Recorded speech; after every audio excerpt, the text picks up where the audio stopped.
साझे से नाच देखे गैला बारात में।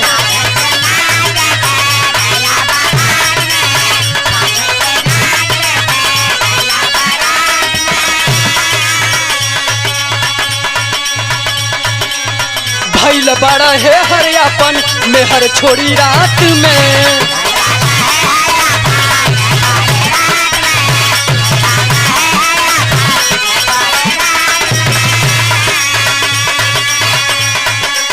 साझे से नाच देखे गैला बारात में। भइल बड़ा है हरियापन मेहर छोड़ी रात में। ओनियता देला भोरा हरिया हो, भोरा हरिया हो। का जानी देख के तू अइला का कइला, मीठा मीठा बात है कमरिया हो।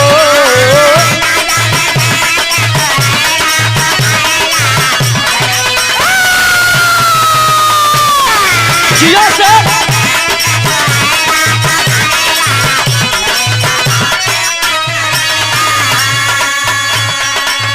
बड़ा ना होश में मातल तू जोश में। ओ हो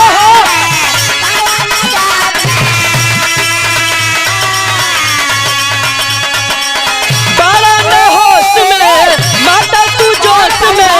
लागे न दे बाबू भैया ये राजा जी मुआइए देवता की काम जहुआइए देवता। चंदिता छोटी न केवड़िया हो, केवड़िया हो। का जानी देख के तू अइला का कइला, मीठा मीठा बात है कमरिया हो।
अच्छा बाबूजी, सर्वप्रथम बिरहा के विद्वान विद्वत आदि शक्ति नारी शक्ति मातृ शक्ति साथ में माता और बहन सबको मैं गायक वाल्मीकि यादव अपनी पूरी टीम की ओर से आप सबका हार्दिक स्वागत अभिनंदन वंदन एवं प्रणाम करता हूं बाबूजी।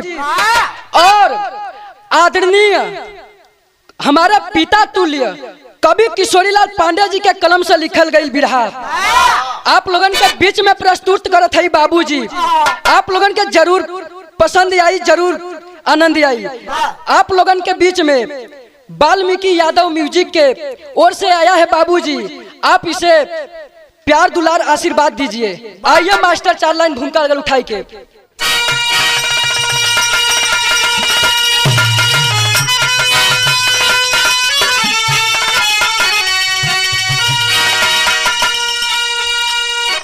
उस नारी के लिए लिखल गया कि बाहर हमारी देश की नारी जो कि इस वतन के लिए इस देश के लिए अपने इज्जत पर आज न आते हुए ऐसा काम करके दिखा दी।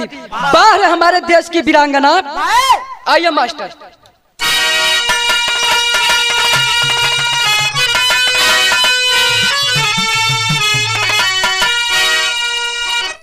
तो ढाल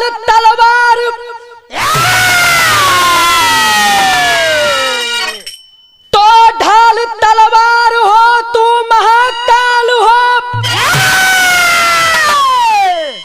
सत्य सनातन धर्म की तू पहचान हो।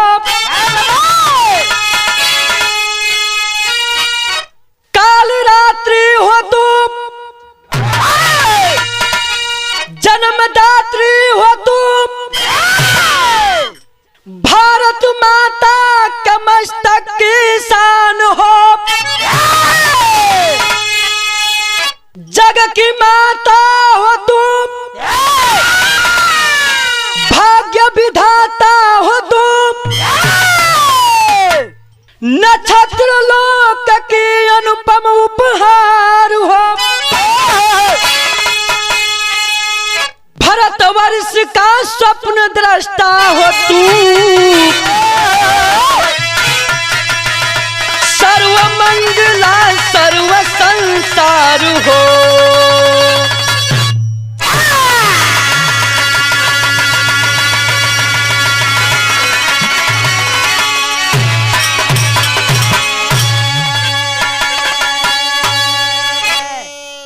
एक लाइन कव्वाली लगल मास्टर।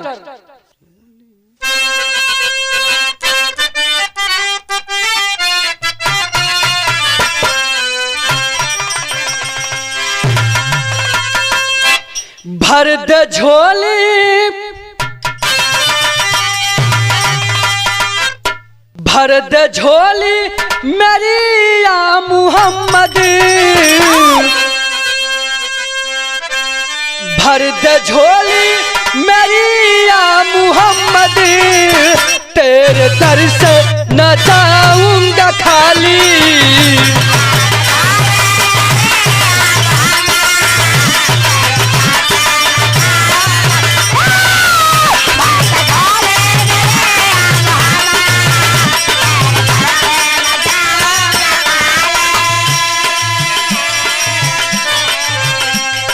ये तक कव्वाली रहल है ये भैया, लेकिन भाव लगल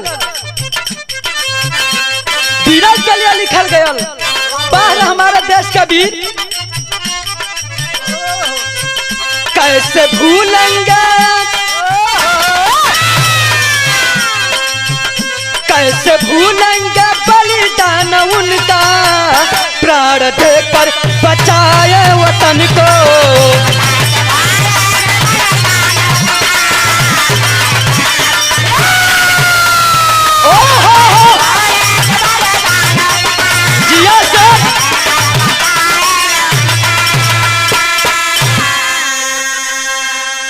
कैसे भूलेंगे बलिदान उनका,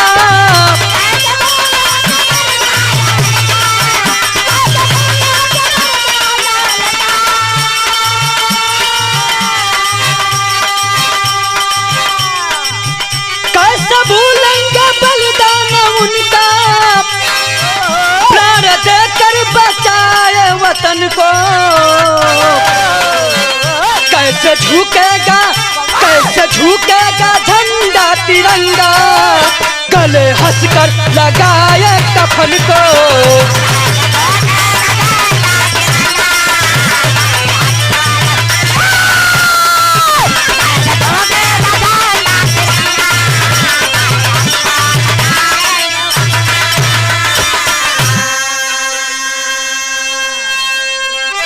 इ तक गजल कव्वाली रहल हो, लेकिन एठना से बिरहा के शुरुआत हो गई मास्टर, नजम का लाइन हो।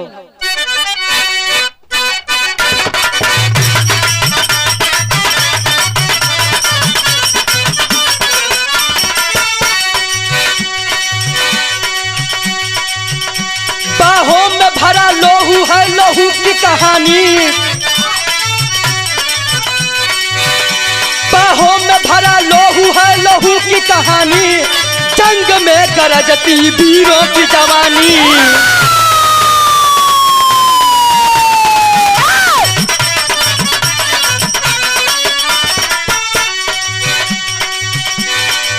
राजा राजा राम का टपक जल रहा था, राजा राजा राम का टपक जल रहा था, मुगल औरंगजेब को बस बात खल रहा था।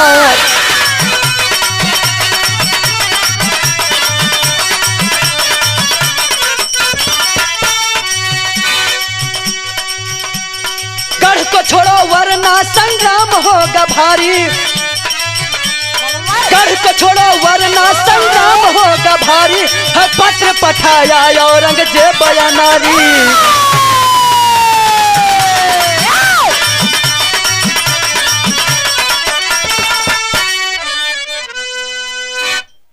आप लोगन बात क्या समझ नहीं जा बाबूजी। दिल्ली का बादशाह औरंगजेब और छत्रपति शिवाजी का बेटा छत्रपति राजा राम जी उनको एक पत्र लिखता है औरंगजेब कि छत्रपति राजा राम, जो इस रायगढ़ के किले में विराजमान हो ना, इस किले को छोड़कर करके कहीं और चले जाओ, वरना संग्राम के लिए तैयार हो जाओ। जब इतना बतिया छत्रपति राजा राम जी सुनलन हो, शरीरिया में आग जैसा लगल। कैलन का यहाँ एक लाइन गीत लगल मास्टर।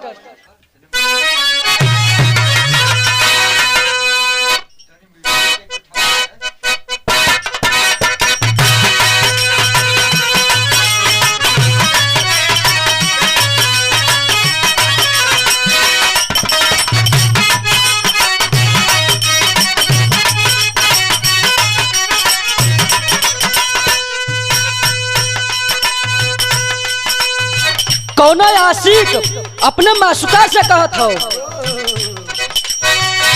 सुना बेवफा सनम दिहलू ऐसन जखम,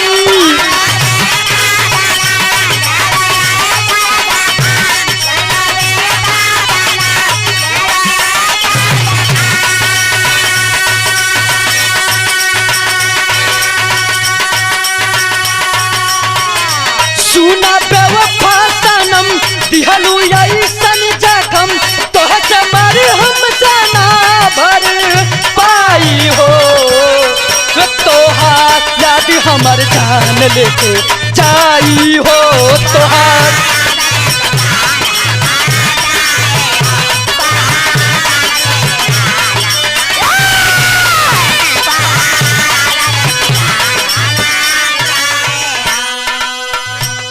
इतना गीत रहल हो।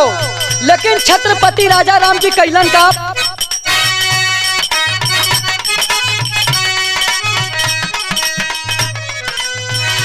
गरजा जंगी जवान, गरजा जंगी जवान लेके तिरपन तिरपान,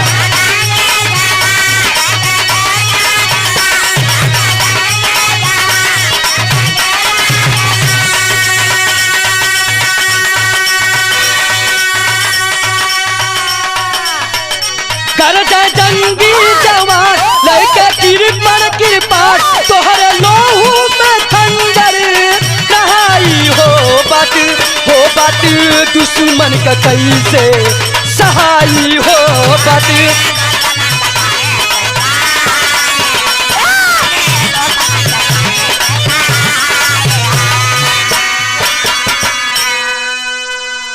गर्जना लगता है। कहते हैं दुश्मनों का बात कैसे सहा जाएगा, गर्जने लगते हैं। होता है क्या मास्टर, अंतरा में लिखल गयल,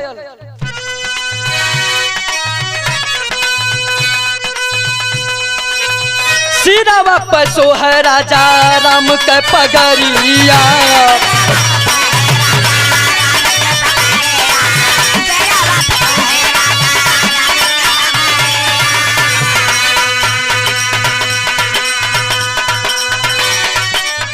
लई के मराठा चले भारी लसकरिया,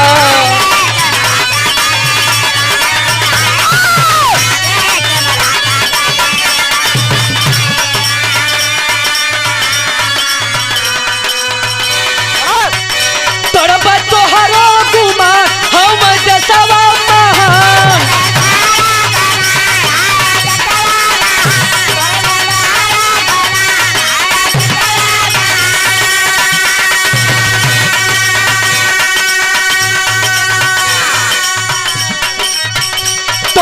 तोहरो गुमान हम देशवा महान, झंडा भगवा सदा लहराई हो, बात दुश्मन का कैसे सहाई हो, बात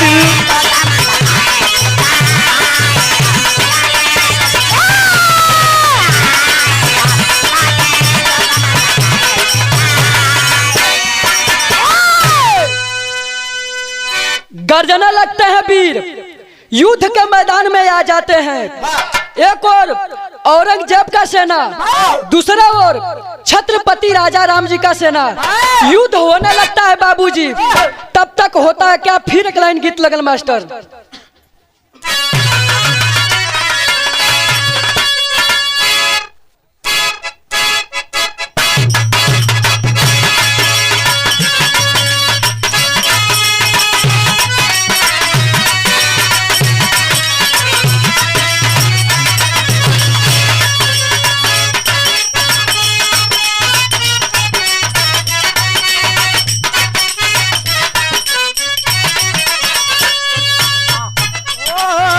कौनो सुहागन औरत माई से कहत बे का बनल रहे माई हर माई हो, बनल रहे माई हर माई हो, बनल रहे मोर सासुरवा।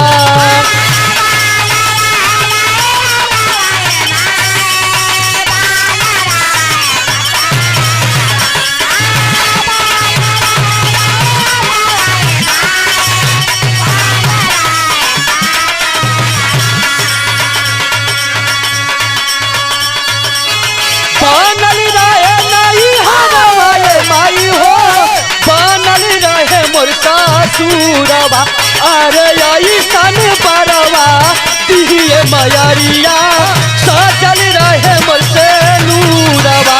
अरे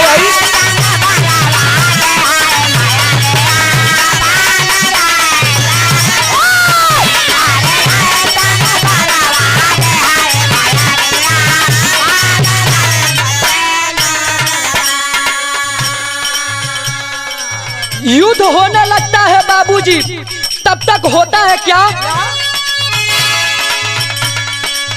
घन घराला हो तेगा टकराला,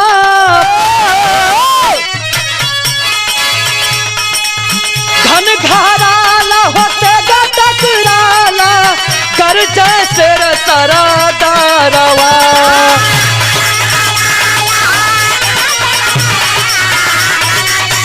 जियो जो बहादुर जियो जिया से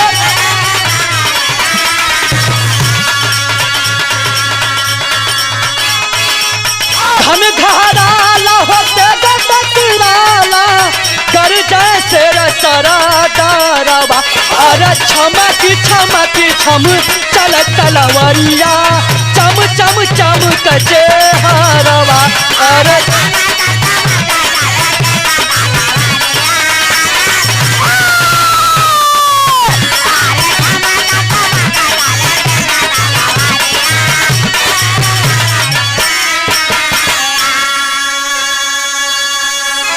युद्ध होने लगता है बाबूजी, तेगा पतेगा टकराने लगता है, जैसे बादल घराने लगता है बाबूजी। होता है क्या, अंतरा में लिखल गयल,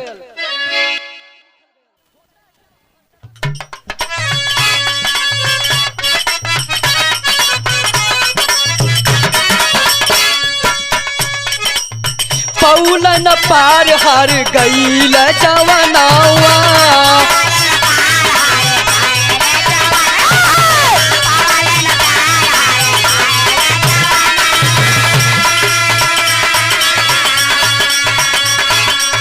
धोखा से मरल राजा राम जी का जनवा।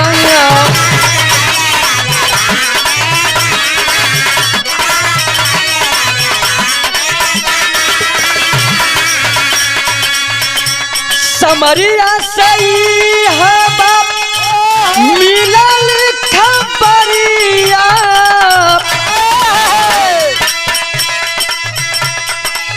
समरिया सही है बाप मिलल खबरिया, टूटल दुख के पहाड़वा।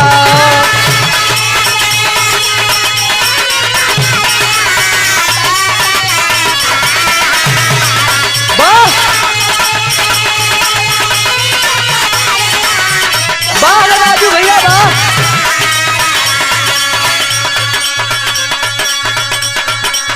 समरिया सही हवा मिलल खबरिया, टूटल दुख के पहाड़वा।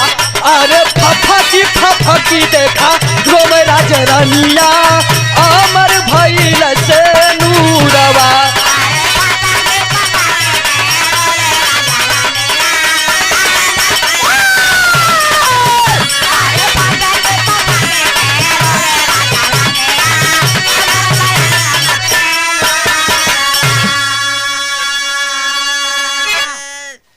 रोने लगती हैं, बिलखने लगती हैं वीरांगना ताराबाई। आगे विदेशिया का लाइन हो मास्टर।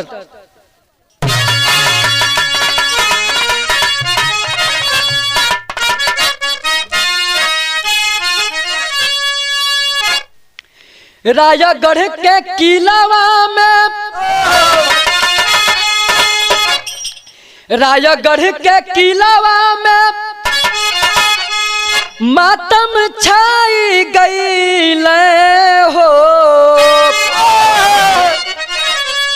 शोक के सगरावा में डूबालिया जोरिया।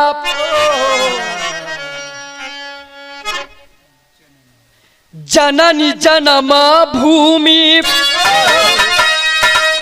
प्राणों से प्यारी होली। काहे के चिंता करत बारू मोर गुजारिया।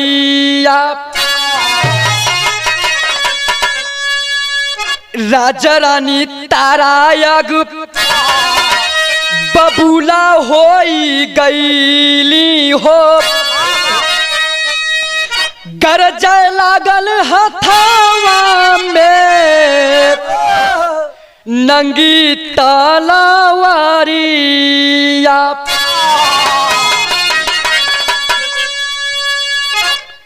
इतना खबर जब पौलिन वीरांगना ताराबाई कि हमार पति मार देवल गईलन, रोने लगती है, बिलखने लगती है। तब तक एक आवाज आता है, अरे वीरांगना ताराबाई तुम क्यों रो रही हो? तेरा पति तो अमर हो गया, तेरा सिंदूर अमर हो गया। इस देश के लिए, इस माटी के लिए तेरा पति मरा हुआ है, अमर हो गया तेरा पति। जब इतना बतिया सुलिन वीरांगना ताराबाई आग बबूला हो जाती है, गर्जना लगती है। तब होता है क्या मास्टर? तेरी की लाइन लगा।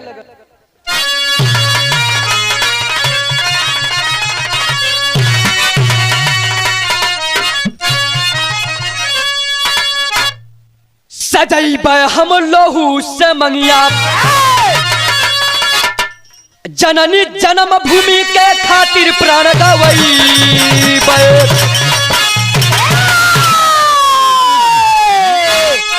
कसम है भारत माता की, न रण में पीठ दिखाऊंगा। आन मान सम्मान के खातिर बल वेदी पर चढ़ जाऊंगा। नहीं झुकेगा झंडा भगवा, नहीं झुकेगा झंडा भगवा। ईट से ईट बजाऊंगी, इतिहास हमारा होगा ऐसा। लोहू से प्यास बुझाऊंगी। गर्जना लगती है कि हमारा जीते जीत ऐसा नहीं हो सकता।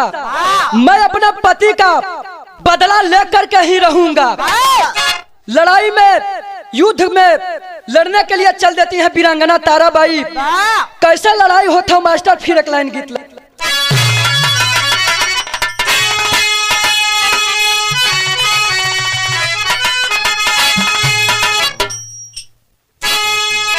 गीतिया से बढ़िया भाव लगल।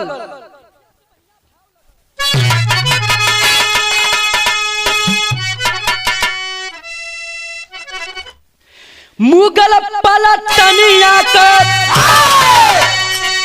अरे मुगल पलटनिया कर, अरे धई धई के मऊरिया हो रनिया काटे लगली ना, हो रनिया काटे लगली ना। तपन के चंडी महारानिया हो रनिया काटे लगली ना।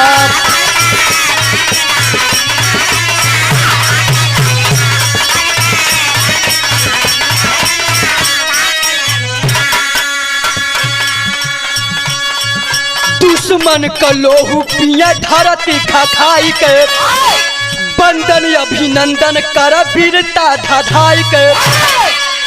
अरे कांप गगनमा चले, अरे कांप गगनमा चले, अरे बनवा पे बनवा होरनिया काटे लगली ना, होरनिया काटे लगली ना, तबन के चंडी महारनिया होरनिया काटे लगली ना।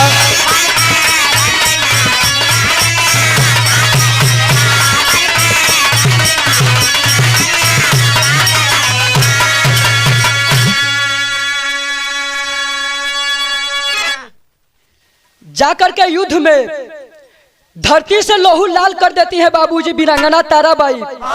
दुश्मनों का सर अलग धड़ अलग करने लगती है, धरती लोहू से लाल हो जाती है। पहपट की लाइन लगल मास्टर।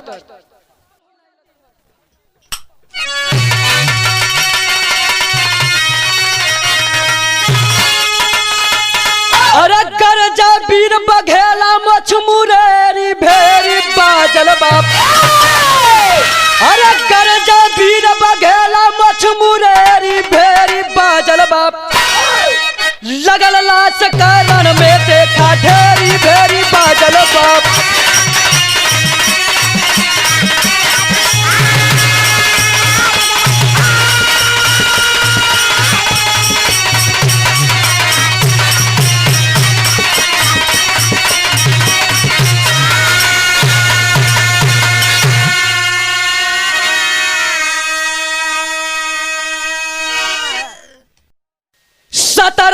से 1707 तक भइल लड़ाई हो, वीर वीरांगना तारा के इतिहास करा बड़ाई हो।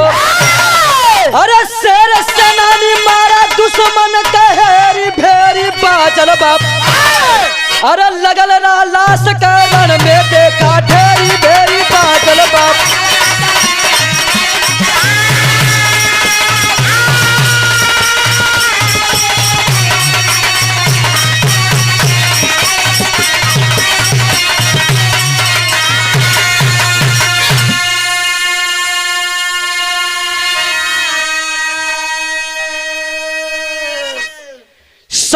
से 1707 तक युद्ध होता रहा बाबूजी। आज से लगभग 300 वर्ष पहले की बात हो बाबूजी। 7 वर्ष लड़ाई लड़ती रही वीरांगना ताराबाई। आगे होता है क्या मास्टर? आल्हा की लाइन लगल।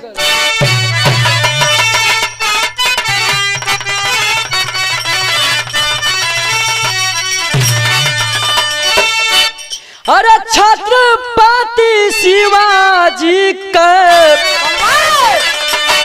अरे मान बढ़ी गई, अरे मोरे राम बहुरानी दियाली ओ झंडा फहरा।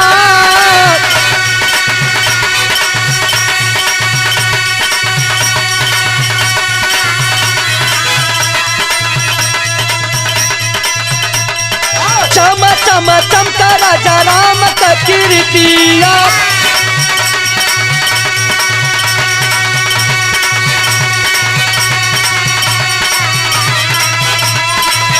अरे चम चम चमका राजा राम का कीर्तिया।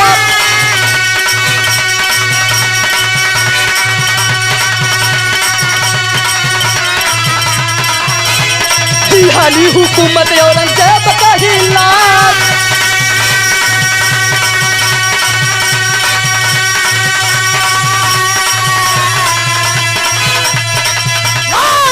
अरे भारी संग्राम देखा मुगलन से कैली,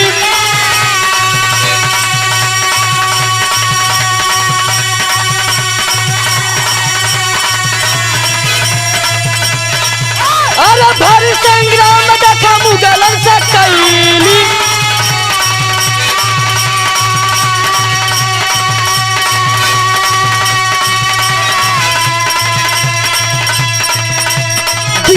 फरवरी का दिन गयल यार,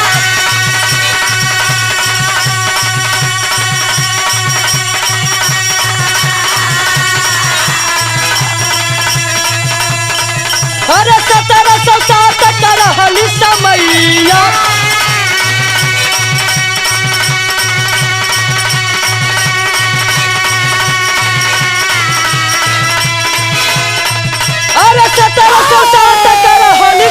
चढ़ैया।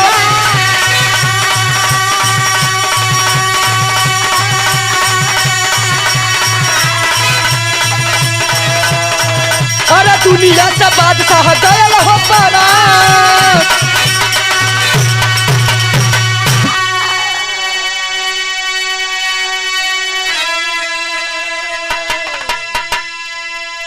आप लोगन बात का समझ नहीं जा बाबूजी।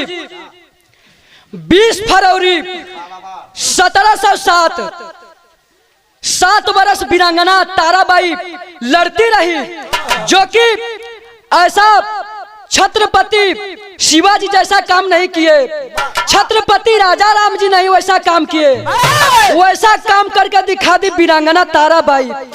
बाहर हमारी देश की नारी, मैं उस नारी को सत सत नमन करता हूँ बाबूजी। और 7 वर्ष लड़ाई लड़ती रही, 6 किले जीती। कौन कौन सा किले जीती? सदर अलहल हम लगन मास्टर।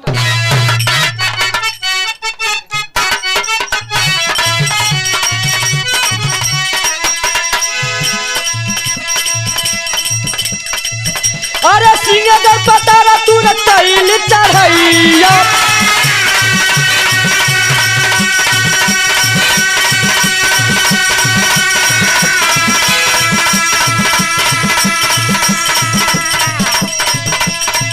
अरे पंडालगढ़ में दिहाली हो झंडा फहरा।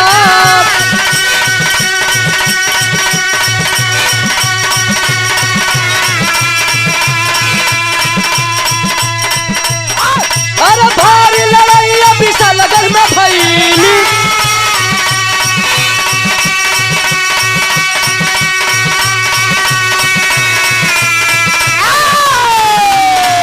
अरे भारी लड़ाई विशालगढ़ में भइली।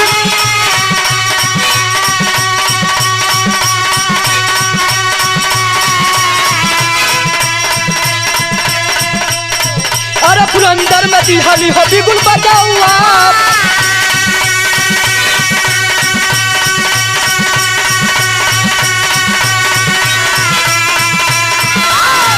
अरे सितारा के तारा भूत पर सजी तली हाली।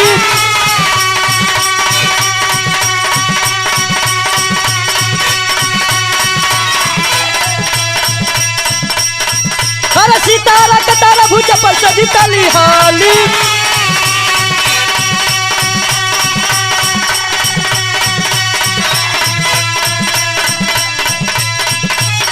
अरे परली में दिहाली हो जरावा जमा।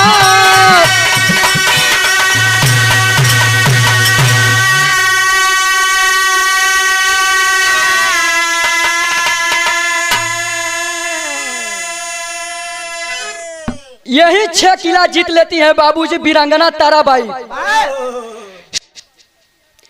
सिंहगढ़, पंडालगढ़, पुरंदरगढ़, विशालगढ़, सितारागढ़ और परलीगढ़, यही 6 किला जीत लेती है बाबूजी वीरांगना ताराबाई।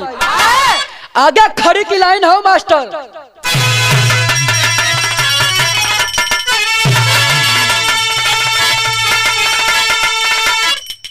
अरे नक्षत्र लोक की बन गई तारा तारा रनिया। तब बुझौला खुनवा से पियसिया समर में सनिया।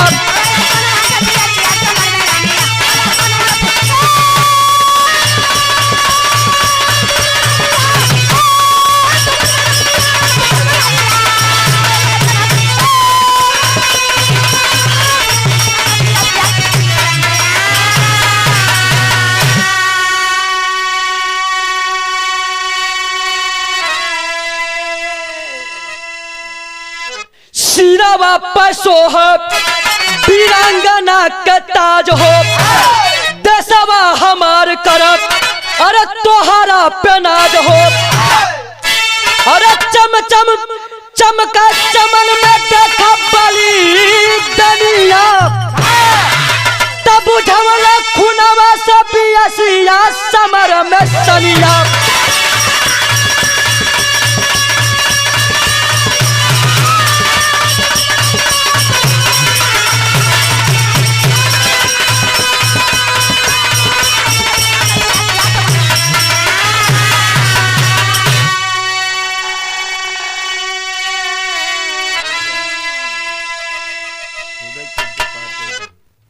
यही 6 किला जीत लेती हैं बाबूजी।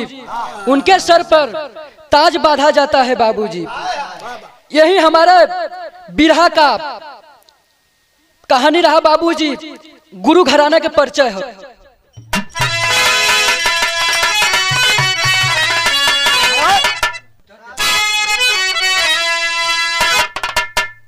गुरु बिहारी गुरु गणेश धन्य है देश की नारी। स्वर्ग का चंद्रिका कवि बच्चन की बलिहारी। अरे सजैब हम लहू समंगिया वाल्मीकि किशोरी लाल सतगुरु से न गई है। सजैब हम लहू समंगिया।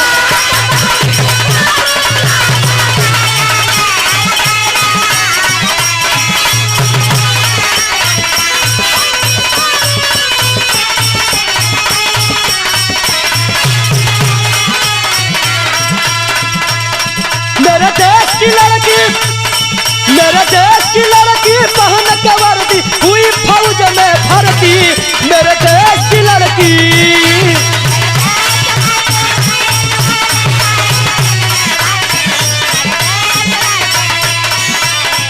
मेरे देश की लड़की।